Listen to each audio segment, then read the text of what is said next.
নমস্কার, আপনারা দেখছেন চ্যানেল এবিসি। আমি বিজয় আর প্রত্যেক দিনকার মতো আপনাদের সামনে উপস্থিত হয়ে গেছি। আজ আমি এখন আপনাদের সঙ্গে আলোচনা করব বিপত্তারিণী পুজো সম্পর্কে।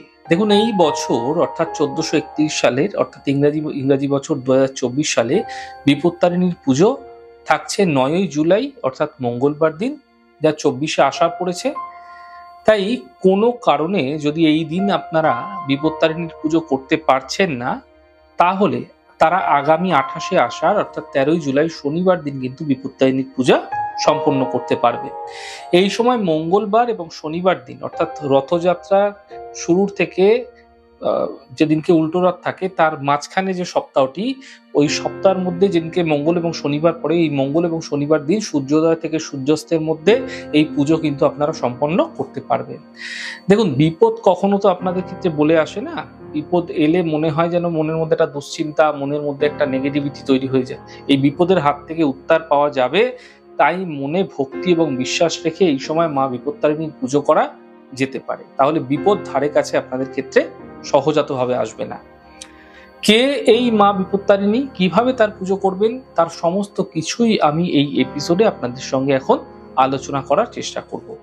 প্রথমে জানবো বিপত্তারিণী ব্রত ফল সম্পর্কে। এই ব্রত পাঠ করলে বা ব্রত শুনলে আপনাদের ক্ষেত্রে কি লাভ হতে পারে সেই সম্পর্কে প্রথমে আলোচনা করব। দেখুন, এই ব্রত পালন করলে সংসারের সকল বিপদ কেটে যায়। তাহলে চলুন আপনারা ব্রত শ্রবণ করুন। আমি প্রথমে ব্রতটা সম্পর্কে আপনাদের বলি। বিদর্ভ দেশে এক রাজা ছিলেন। তার রানী খুব ভক্তিমতী এবং স্বামী ভক্তি পরায়ণ। রানী নিষ্ঠা সহকারে বিপত্তারিণীর ব্রত করলেন। এক মুচিনীর সঙ্গে তিনি বন্ধুত্ব পাতিয়েছিলেন। মুচিনীকে তিনি এই নানা রকম ফল ও খাদ্যদ্রব্য উপহার দিতেন। যখনই পারতেন বন্ধু হিসাবে তাকে কিছু না কিছু দিত। মুচিনী খুব গরিবও ছিল। তো তার ইচ্ছে হলো, অর্থাৎ মুচিনীর ইচ্ছে হলো রানীকেও কিছু চেয়ে দেবে। তো রানী রোজই বলেন, কিন্তু একদিন তার কাছে চেয়ে নেবেন বলেছেন, কিন্তু কিছু আর চাওয়া হয় না চাইবো বলে। হঠাৎ একদিন রানী বললেন, তোমরা তো গোমাংস রান্না করো, একদিন একটুখানি নিয়ে এসো, দেখবো কি রকম। মুচিনী রানীর কথা শুনে খুব খুশি। খুব যত্ন করে সে গোমাংস রান্না করলো। তারপর কাপড় চাপা দিয়ে রাজবাড়িতে এনে রানীমাকে বলল, গোমাংস এনেছি। রানী তো আর খাবেন না, শুধু দেখবেন, তাই যত্ন সহকারে সে ঢাকা দিয়ে রাখলেন। এদিকে হয়েছে কি, যে মুচিনী গোপনে যে গোমাংস আনলো সেটা কিন্তু রাজবাড়ির যে চাকর ছিল সে দেখতে পেয়ে গেল। সে চাকর এসে সব কথা বলতেই রাজা এসে রানীকে বললেন, মুচিনী তোমাকে কি দিয়ে গেছে? যদি আপত্তিকর কিছু রেখে দিয়ে থাকে তাহলে তোমার কিন্তু শিরচ্ছেদ হবে। রানী বিপদে পড়ে ভয়ে কাঁদতে কাঁদতে এক মনে মা বিপত্তারিণী দুর্গাকে ডাকতে থাকলেন, যে এই বিপদ থেকে আমাকে তুমি উদ্ধার করো, তুমি আমাকে এই বিপদ থেকে রক্ষা করো। এক মনে ডাকতে থাকলেন। মা বিপত্তারিণী দুর্গা ভক্তের আকুল কান্নায় স্থির থাকতে পারলেন না। রানীর কানে কানে বললেন, দেখো গে, সব ফুল হয়ে গেছে। রানী তখন রাজাকে সেই ফুল এনে দেখালেন। রাজা তখন কি করলো, যে চাকর তাকে গিয়ে বলেছিল যে রানীমা এরকম গোমাংস রেখেছে, সেই চাকরকেই সে তিরস্কার করে দিল। তাই মা বিপত্তারিণীর কৃপায় রানীর বিপদ তো কেটে গেল। সেই থেকে এই ব্রতের কথা কিন্তু চারিদিকে প্রচার হলো। তাহলে আপনারাও শুনলেন বিপত্তারিণীর ব্রতের কথা, কেন বিপত্তারিণী পালা হয়ে থাকে, বা বিপত্তারিণীর ব্রতটা কিভাবে যে কথাটা সেটা কিভাবে প্রচারিত আছে।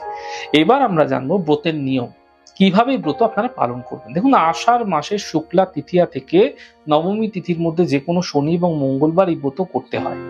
আমি প্রথমে বললাম শনি এবং মঙ্গলবার, তাই যথারীতি ঘট স্থাপন করে পুরোহিত ব্রাহ্মণ দ্বারা বিপত্তারিণী পুজো করাতে হয়। সাধ্যমতো তাকে দান ও দক্ষিণা অবশ্যই দেবেন।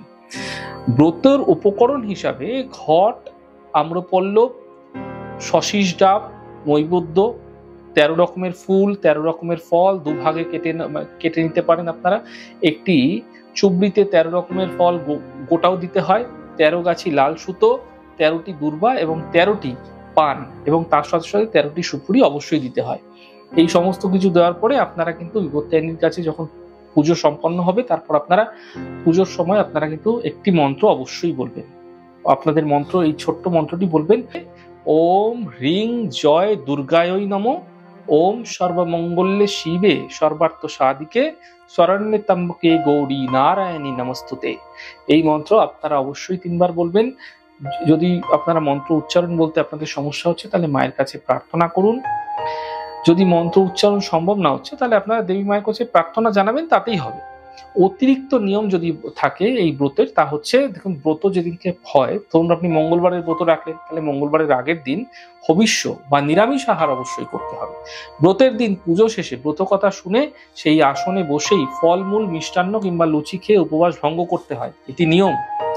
এই বিপত্তারিণী পুজোর ক্ষেত্রে লাল সুতোয় 13টি গিট দেবেন। তারপরে যে লাল সুতিগুলি আপনারা দেবীর কাছে অর্পণ করেছিলেন, সেই লাল সুতোগুলি নিয়ে 13টি করে গিট দেবেন মা দুর্গার নাম করে।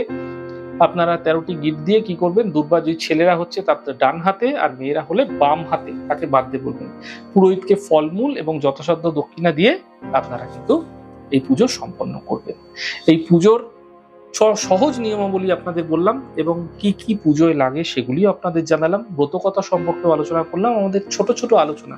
যদি আপনাদের ভালো লাগছে সেক্ষেত্রে আপনারা কিন্তু লাইক করতে ভুলবেন না, কমেন্ট করতে, সাবস্ক্রাইব করতে, শেয়ার করতে আপনারা কিন্তু ভুলবেন না। অনেক অনেক ভালো, সুন্দর এবং সুস্থ থাকবেন। আগামী পর্বে দেখা হবে। নমস্কার।